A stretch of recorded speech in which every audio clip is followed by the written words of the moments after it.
আসসালামু আলাইকুম, আমি ফাহিম। ডেটাবেস টিউটোরিয়ালের নতুন একটি পর্বে আপনাদের সবাইকে স্বাগতম। এতদিন আমরা দেখলাম সব থিওরিটিক্যাল জিনিসপত্র, অর্থাৎ ডেটাবেস রিলেটেড থিওরিটিক্যাল যত ব্যাপারগুলো ছিল সেগুলো নিয়ে আমরা আলোচনা করেছি। আজকে আমরা দেখব জ্যাম্প কীভাবে ইনস্টল করতে হয় এবং জ্যাম্পটা কী কাজে লাগে আমাদের।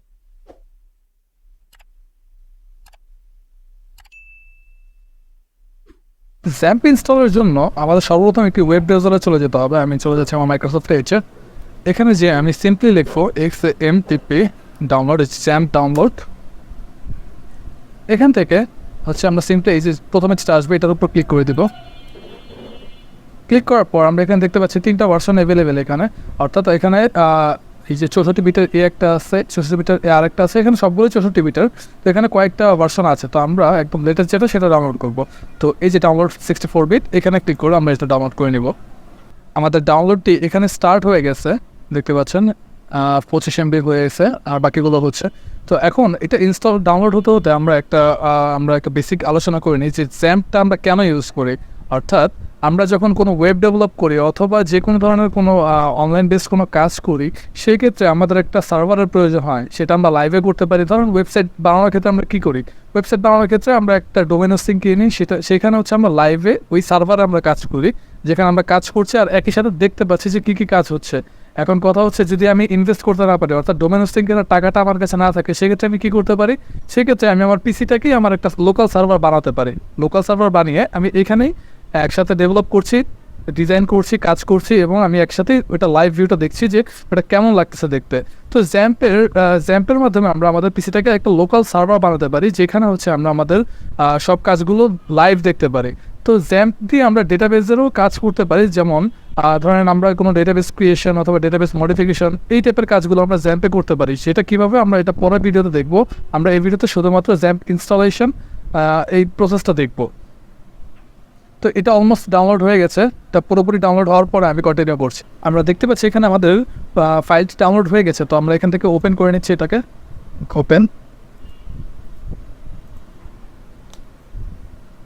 এখানে আমার সামনে একটা ইন্টারফেস আসবে, জি একটা চলে আসছে ইন্টারফেস। এখানে একটা আমাকে ওয়ার্নিং দেখাচ্ছে। তো আমি এখানে বলতেছে আমার ইউএসসিটাকে হচ্ছে ডিঅ্যাক্টিভেট করতে। সো আমি এখানে কী করবো, আমি এখানে সিম্পলি যে কমান্ড প্রম্পটে যেতে পারি, অথবা আমরা আরেকটা কাজ করতে পারি, সেটা হচ্ছে এখানে উইন্ডোজ আর ক্লিক করলে রান মেনুটা ওপেন হবে। তো এখানে আমরা দেখতে পারি ms config, ওকে দিলে এখানে একটা মেনু চলে আসবে। অথবা আপনারা যদি এভাবে ডিফিকাল্টিস লাগে, তো সেক্ষেত্রে আপনারা একটা কাজ করতে পারেন, সেখানে হচ্ছে কমান্ড প্রম্পটে যাবেন, CMD দেখলে কমান্ড প্রম্পটে চলে আসবে, এখানে লিখবেন ms config, ওকে এন্টার দিলে এই মেনুটা আবার চলে আসবে। তো এখানে হচ্ছে টুলসে ক্লিক করবো। টুলসে ক্লিক করে আমরা এখানে যে চেঞ্জ ইউএসসি সেটিং একটা অপশন আছে সেকেন্ডে, এটাকে আমরা সিলেক্ট করবো। সিলেক্ট করে নিয়ে এখান থেকে আমরা লঞ্চ করে দিচ্ছি। লঞ্চ করে এই যে পয়েন্টারটা আপনাদের যে কোনো জায়গায় থাকতে পারে, আমাদেরও যে কোনো জায়গায় থাকতে পারে। তো এই পয়েন্টার থেকে আমরা সিম্পলি হচ্ছে নিচের দিকে নিয়ে আসবো। নিচের দিকে নিয়ে এসে এখানে ওকে প্রেস করে দিব। দেন এখান থেকে ওকে, আচ্ছা এটা শেষ, এখন এটাকে আমরা ক্লোজ করে দিচ্ছি।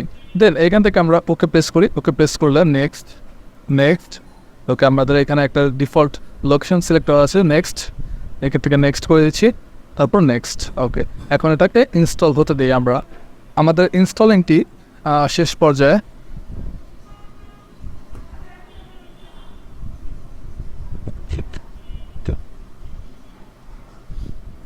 মূলত আমরা এই জ্যাম্পে কোয়েরি ল্যাঙ্গুয়েজের যে কাজগুলো, অর্থাৎ MySQL-এর যে কাজগুলো, সেই MySQL-এ কীভাবে একটা ডেটাবেস ক্রিয়েট করতে হয়, সেটাকে কীভাবে একটা ডেটা ইনসার্ট করতে হয়, সেখান থেকে কীভাবে একটা ডেটা ডিলিট করতে হয়, সেই মডিফিকেশনের কাজগুলো, অর্থাৎ একটা ডেটাবেসের যতগুলো কাজ থাকে, ডেটাবেস ম্যানেজমেন্ট সিস্টেমের যতগুলো কাজ থাকে, সেই কাজগুলো আমরা জ্যাম্পের মাধ্যমে করে থাকবো। তো এখন এখানে দেখতে পাচ্ছি যে এখানে আমাদের জ্যাম্পটা ইনস্টল হয়ে গেছে। তো আমরা এখানে ফিনিশ করে দিই।